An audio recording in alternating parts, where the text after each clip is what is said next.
नमस्कार जय श्री जगन्नाथ शुभ सकाळ आमर सकाळु सकाळु बाहरी जाइए गुड़िया माँ जीव एवं माँ गोजवाणी पाखक जेहेतु काली पूर्णाहुति थिला तो जेहेतु से मैंने आउ 2-3 दिन में पलैबे बेंगलोर तो से आज जेहेतु टी समय मिलूँ समय नुह आसिक तथापि से ड्यूटी कर तो से जाऊँ माँ गोजवाणी पाखक माँ का दर्शन करने माँ का दर्शन करके आसबे तापर आउ 2-3 दिन पर पलैबे कह दिए हाय गाइज मुहेली पूर्णिमा मुझे मो बाबा संगे बुली तो गाड़ी स्टार्ट हो गलानी किंतु गाड़ी रे जिबा लोक माने एबे तक बाहर की आसी पारि नांदी जेहेतु टिके झियो मानकर रेडी हवा टिके टाइम तो सेथि पई सब बेले तांकर लेट आउ हमरा आसिले बोहू माँ एवं खाली डेली टूर पड़ू ना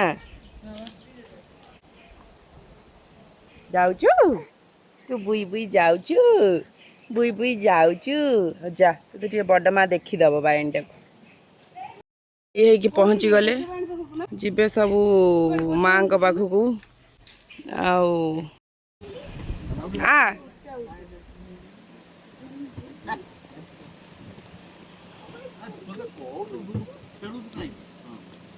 जाब शिफ्ट हो शिफ्ट बाय शिफ्ट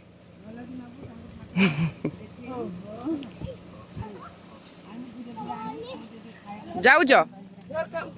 हाँ बाड़ा बाड़ा तो पाखु बाड़ौनु हाँ हाँ बाय ओ मु जाए औ देई मोना हाय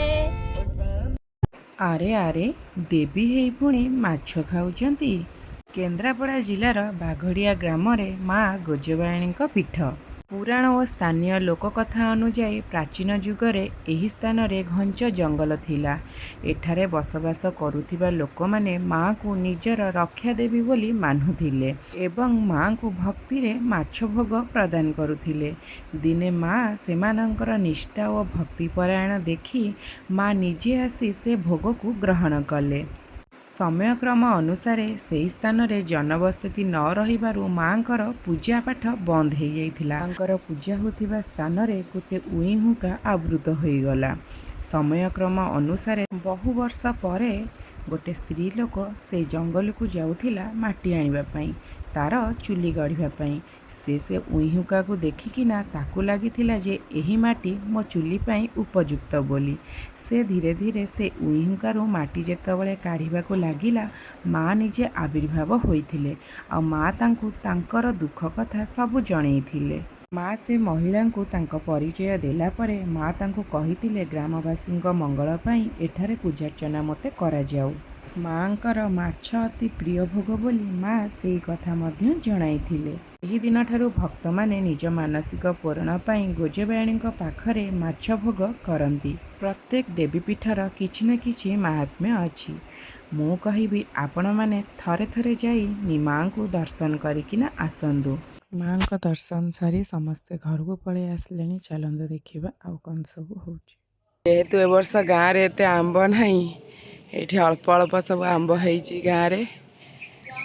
ये तो देखा जाऊनी आईटा आम सफेदा गछ ए सब कसी धरी ये फूल हो बारमास सब बड़े गचरे सफेदा हुए जेहेतु सब जाक सफेदा खाई दिखती आमर शालुआ पतनी तो से आम भाग्य बहुत कम पड़े सफेदा खायापी ये थाए से गुड़ा सब तोलिकी नहीं आम पचेकिना खाऊ ता सहित यहाँ लिचु गछ जो मैंने मोर पूर्व ब्लॉग देखी थे गत वर्ष बहुत सारा लिचु होता आम मैंने समस्ते ये ठिया होना हाथ बढ़े खाऊ ए वर्ष किंतु गोटे गोटे एमती लिचु होता पुणी हाथ पाहांतारे ना ये सब गोटे गोटे लिचु हो कपड़ा नवा घर को जीवा जेहेतु वर्षा आसला जोरे बड़े पछरे माडगोल होउचंदी पुणी थे मिसी मासी जाऊँगी देसी तो दुष्ट होटिया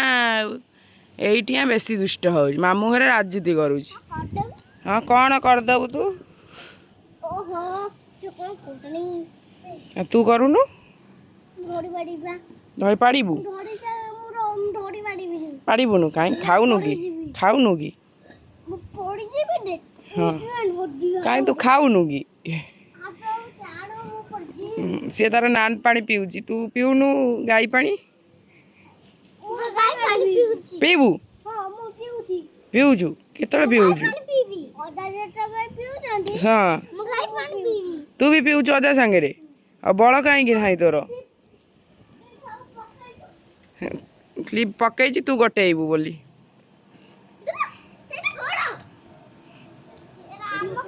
ହଁ ଆମ କ୍ଲିପ୍ ହଁ ଜଲ୍ଦି ଜଲ୍ଦି ଆସ ଏଇ ଜଲ୍ଦି ଆସ ଦି ଜଣ ଥୁଅ ସେଇଠି ମୋ ହାତରେ ନେବା ପାଇଁ ଜାଗା ନାହିଁ ହଁ ଆସିଲୁ ଡୁଡା ଚାଲ ତଳକୁ ଚାଲ ପୁପୁ ତଳକୁ ଚାଲ ପୁପୁ ଆଇ ମାରିବ ଚୁକା ତଳକୁ ଚାଲ ଦ୍ୱିପହରେ ଖାଇବାରେ ହେଇଛି ଭାତ ଆଳୁ ଭର୍ତ୍ତା ଦହି ବାଇଗଣ ଡାଲମା ଶାଗ ଭଜା ଟମାଟୋ ଖଟା ତା ସହିତ ଭେଣ୍ଡି ଆଳୁ ଭଜା ଆମେ ଏଇଠି ବସି ପଡ଼ିବୁ ଏଇଖିଣା ସମସ୍ତେ ଖାଇବା ପାଇଁ ଏଇଟା କ'ଣ ବସି ପଡ଼ିଛନ୍ତି ମାଇଁ ଭଣଜା ଆଉ ଜଣେ ବହୁତ ଲାଜ ଟିକେ କରୁଛନ୍ତି ଆଉ ବାଙ୍ଗଲୋରରୁ ଆଇଛ ତ ହାତ ପାଉନି ହଁ ହଁ ପାଇବନି ହାପଡ଼ କେମିତି ହେଇଛି ବାବା ପିତୁଳିଆ ଲାଗୁଛି ଯଦି ଖାଉଛୁ କାହିଁ ଖାନା ଖାନା ହଁ ଶାଗଟା ଖାଉ ଗାଁର ଦେଶୀ ଶାଗ କେମିତି ଲାଗୁଛି